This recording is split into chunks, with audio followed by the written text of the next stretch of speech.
मेरी और उम्र में इनकी फ़र्क था, तो अभी मेरे को तो कुछ समझ आती नहीं थी, इतनी शऊर वाली होशियार नहीं थी मैं। कितनी लड़कियों ने तो मना कर दिया इधर शादी का कि तुम्हारी दाढ़ी है, हम नहीं करेंगे। तो मैंने मेरी माँ को पूछवाया ना, मेरे को माँ ने पूछा तो मैंने बोला कर दो ना शादी। हमारे ख़ानदान में मैं सबसे एक रह गई थी, सब लड़कियों की शादी हो गई थी।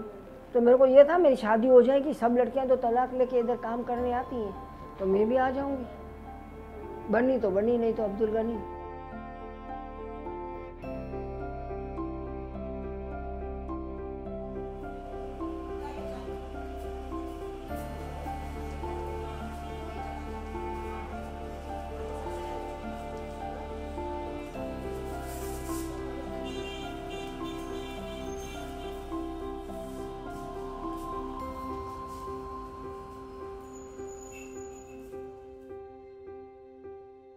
नहीं, मैयत छोड़ने जाते थे ना, मैयत मरीज तो हमको ले जाते थे, वैसे घूमने नहीं जाते थे लेके। मुझे कुछ समझ ही नहीं थी कि मैयत के साथ बच्चों को नहीं बिठाते हैं, या मरीज़ों के बीमार मरीज़ हों जो सकरात की हालत में उनके साथ बच्चों को नहीं बिठाते। मैं आगे बैठ जाती थी, मेरा एक बच्चा आगे बैठ जाता, बाकी मेरी बिल्डिंग वाली एक दो लड़कियाँ आ जाती थी, बाकी हम जैसे तफरी करने जा रहे हैं, तफरी करने जाते थे।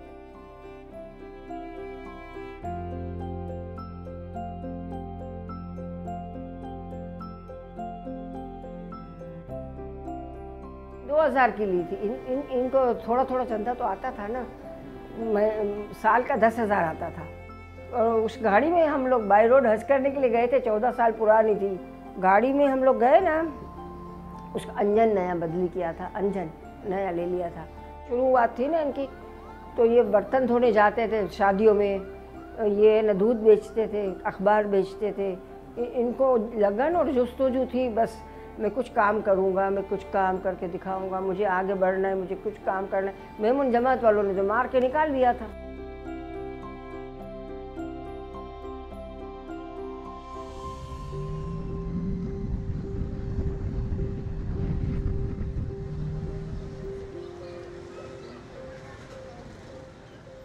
मेरे मियाँ बोलते कुछ था ही नहीं है, दवाखाना भी सिर्फ एक सिविल अस्पताल था, और ये नीचे ना फ्लू हुआ ना, बहुत लोग मरने लगे ना, तो बोले मैं 4-5 ला के मरीजों को घरों से लाता था, और सिविल से जो लड़के सीखने पढ़ते हैं ना उनको ले आता था, और वो ड्रिप लगाते थे, सुइयाँ लगाते थे, और इस तरह ये लोग कामयाबी की सीढ़ियों को तय करते हुए आगे बढ़े। सिविल अस्पताल की एक टूटी हुई गाड़ी थी, सिविल अस्पताल के लोग अपनी इस गाड़ी में बैठ के मरीजों को थोड़ी देते थे, घरों में जाते थे, घर छोड़ने और लाने का काम करती थी एम्बुलेंस।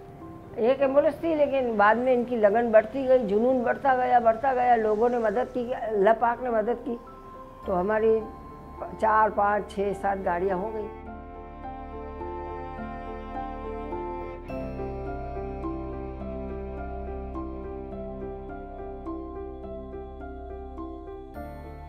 डाकुओं ने पकड़ा ना कि गाड़ी रोको, तो गाड़ी तो रोक दी। डाकू भी इतने खूबसूरत थे, डाकू थे क्या थे, बादशाह सलामत जैसे लगते थे।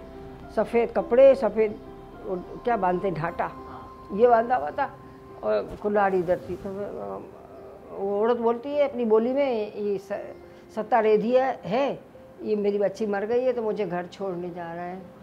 तो फिर हम लोग को डाकू उतरे घोड़े से और इदी साहब का हाथ चूमा, और है ना मैं इनको देख रही हूँ कि हाथ क्यों चूम रहे हैं ना, और बोलते हैं कि हम मर जाएंगे ना तो हमको पता है तू हमको मट्टी में डालेगा, तो ये 100 रुपये रख ले मेरे हमारे, तो फिर हमको जाने दिया।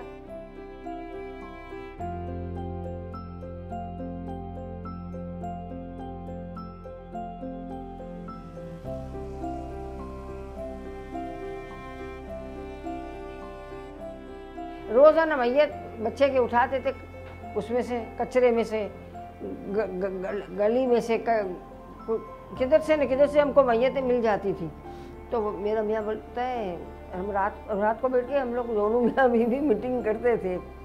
ये भी पढ़े लिखे नहीं थे, मैं भी पढ़ी लिखी नहीं थी, लेकिन बोले हम झूले लगाएंगे ताकि लोग मारे नहीं बच्चों को, इसमें डाल दे। कुत्ते खा जाते थे, बिल्ली खा जाती थी। मौलवियों ने जो हमारी मुखालफत की, हमको जहन्नम नसीब बना दिया था। हम जन्नती नहीं हैं, हम दोज़ख में जाएंगे, और है ना मुसलमान नहीं हैं, हम काफर हैं, बेदीन हैं, बेईमान हैं, पता नहीं कितने तो फतवे लगे इनके ऊपर। तो बोले मेरे को ये जन्नत में नहीं जाएगा, आखिर में बोलते हैं। तो एदी साहब ने कहा मुझे तुम्हारी जन्नत में नहीं जाना है, मैं तुम्हारी जन्नत में जाना भी नहीं चाहता।